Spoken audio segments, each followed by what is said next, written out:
This video is brought to you by CoinSwitch Kuber. Download the app now.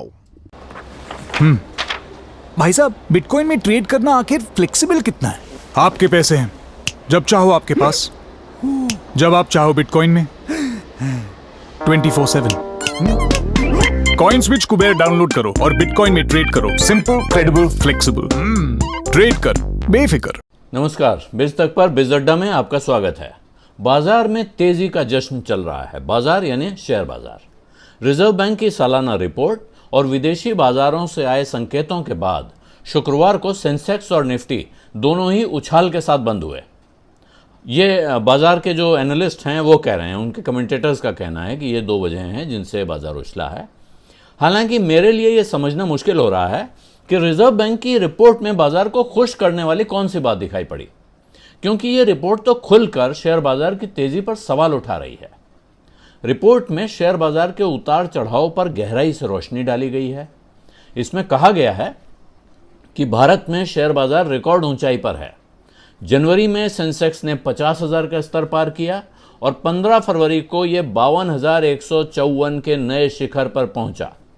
ये lockdown शुरू होते समय आई गिरावट से पूरे 100% का उछाल था, यानी दोगुना हो गया था।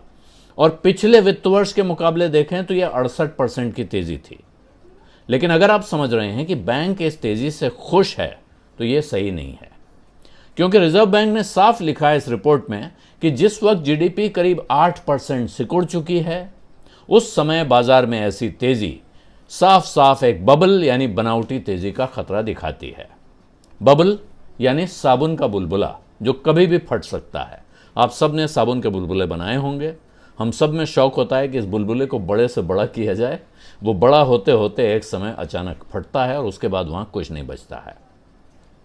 ये बात रिजर्व बैंक ने रिपोर्ट में नहीं लिखी है, लेकिन बात साफ करने के लिए बताना जरूरी है।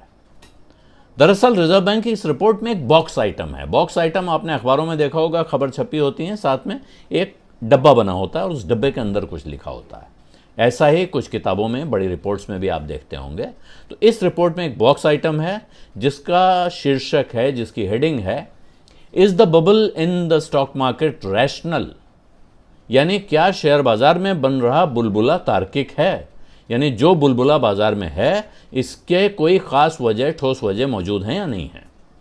तर्कों की पड़ताल अगर बाद में भी करें तो यह शीर्षक अपने आप में दिखाता है कि रिजर्व बैंक बाजार की इस तेजी को बुलबुला मानता है और वो इसी पर सवाल उठा रहा है।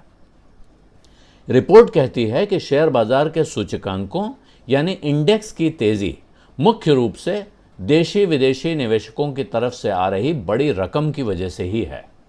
हालांकि अर्थव्यवस्था में सुधार की उम्मीद का भी असर है, लेकिन वो मनी सप्लाई यानी बाजार में आए पैसे और विदेशी निवेश के मुकाबले बहुत कम है।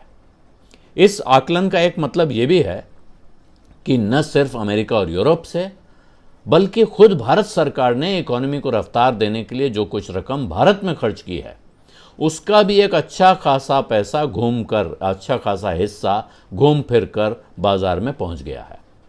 रिपोर्ट यह कहती है कि यह दिखाता है कि इकोनॉमी में सुधार के लिए उठाए गए कदमों का ऐसा अवांछित असर भी हो सकता है। यानी आपने तो फायदे के लिए एक कदम उठाया था, लेकिन असर उसका उल्टा हो गया। जो कहते थे, आए थे हरिभजन को ओटन लगे कपास, कि इसकी वजह से एसेट प्राइसेस, एसेट के दामों में बढ़त दिख रही है। और जो ये शेयर बाजार में दाम बढ़त आपको दिख रही है, वो भी उसी तरह का एक असर है। इसमें लिखा गया है कि जैसे जैसे महामारी का असर खत्म होगा और इकोनॉमी में असली सुधार के लक्षण दिखेंगे, रियल इकोनॉमी सुधर रही है, इसके लक्षण दिखने लगेंगे, तब सरकार को तमाम जो उसने पाबंदियां लगा रखी हैं, जो उसने नियंत्रण किए हुए हैं, उनको कम करने का काम बहुत नाप तोल कर और बहुत धीरे धीरे करना होगा, ताकि इस तरह के अवांछित असर आगे नजर ना आए। रिपोर्ट का यह भी कहना है कि बेहतर भविष्य की उम्मीद और कंपनियों की कमाई में बढ़ोतरी के बावजूद, ये तो आपको पता ही होगा कि पिछले साल भर में जितने रिजल्ट्स आ रहे हैं अच्छी कंपनियों के, उनमें बम्पर मुनाफा दिख रहा है, एक के बाद एक कमाई बढ़ रही है। लेकिन इसके बावजूद ये रिपोर्ट कहती है कि बात साफ है कि सिर्फ फंडामेंटल्स यानी ज़मीनी हकीकत से बाज़ार में ऐसी तेज़ी नहीं आ सकती है।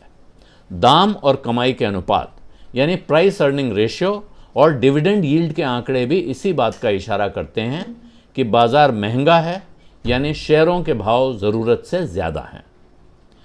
ये पहला मौका नहीं है जब रिजर्व बैंक ने ऐसी चेतावनी दी है। इससे पहले कई मौकों पर आरबीआई के गवर्नर कह चुके हैं कि शेयर बाजार की तेजी और अर्थव्यवस्था की हकीकत के बीच कोई रिश्ता नजर नहीं आ रहा है। लेकिन साफ है कि बाजार अभी तक कम से कम पिछले 1 साल में ऐसी हर चेतावनी को नजरअंदाज करता रहा है। आज भी जब बाजार $3 ट्रिलियन मार्केट कैप हो जाने का, यानी शेयर बाजार में जितने शेयर हैं उन सबकी कुल कीमत, बाजार कीमत मिलाकर $3 लाख करोड़ से ज़्यादा हो जाने का जश्न मना रहा है, तो उसी वक्त अमेरिका में करीब करीब इतनी ही बड़ी रकम का एक पैकेज आ रहा है। और भारत में भी इस बात के आसार दिख रहे हैं कि सरकार किसी न किसी तरह का राहत पैकेज ला सकती है। मांग शुरू हो गई है और उम्मीद भी है, यानी बाजार में और पैसा आना पूरी तरह मुमकिन है।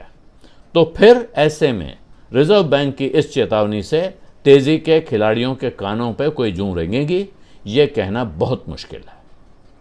इसी के साथ इजाज़त चाहता हूँ। बिज़ अड्डा में आज इतना ही। बिज़ अड्डा आपको कैसा लग रहा है लिखना मत भूलिए, कमेंट लिखिए और वहाँ ये भी बताइए कि आप कुछ और जानना चाहते हैं तो वो क्या है, ताकि मैं कोशिश करूं कि आपकी वो इच्छा भी पूरी कर सकूं। एक चीज़ ज़रूर कहूँगा कि आप शेयर बाज़ार की इस तेज़ी में फ़ायदा उठाना चाहते हैं, घुसना चाहते हैं और आपको बाज़ार के बारे में जानकारी नहीं है, तो आपको भी वही करना है जो रिज़र्व बैंक ने सरकार के लिए कहा है। बहुत सावधानी से, बहुत धीरे धीरे, बहुत अच्छी कंपनियों में या अच्छे म्यूचुअल फंड्स में निवेश करें। कुछ समझ में नहीं आता है तो सेंसेक्स या निफ्टी के ETF में पैसा लगाएं, एक्सचेंज ट्रेडेड फंड में, या आप इंडेक्स फंड में भी पैसा लगा सकते हैं। एक अच्छे फाइनेंशियल एडवाइज़र से बात करेंगे तो वो आपको ये सारे रास्ते बता देंगे। और इसके अलावा मास्क, दूरी और वैक्सीन, इन तीनों की तरफ ध्यान दीजिए क्योंकि वो इस सबसे ज़्यादा ज़रूरी हैं। धन्यवाद, नमस्कार।